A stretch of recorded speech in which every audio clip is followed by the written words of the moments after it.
ఇవాళ రఘునందన్ రావును చూసినాం, వెంకట్రామరెడ్డిని చూసినాం.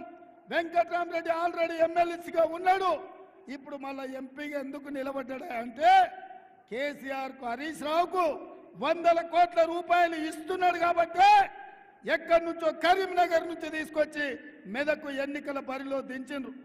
నేను అడుగుతున్న కేసీఆర్ను, హరీష్ రావును, మొత్తం మెదకు జిల్లాలో మీకొక్క మనగాడు కూడా దొరకలేదా ఈ మెదకు పార్లమెంట్ ఎన్నికల్లో పెట్టడానికి? ఇవాళ ఎక్కడి నుంచో కరీంనగర్ నుంచి మా భూములు గుంజుకున్నాడు, మా రైతుల మీద కేసులు పెట్టినాడు, మా రైతులను జైళ్ళకు పంపించినోడిని ఇవాళ ఎంపీగా నిలబెట్టి ఈ మెదక్ జిల్లా రైతాంగాన్ని ఈరోజు అవమానిస్తున్నారు. అందుకే మిత్రులారా, ఈరోజు మీ కష్టాలు తెలిసిన వాడిగా మీ బిడ్డ మీ మధ్యలో ఉండేవాడు, మీ సమస్యలు ప్రస్తావించేవాడు, గల్లీ నుంచి ఢిల్లీ వరకు మీ సమస్యల్ని పరిష్కరించడానికి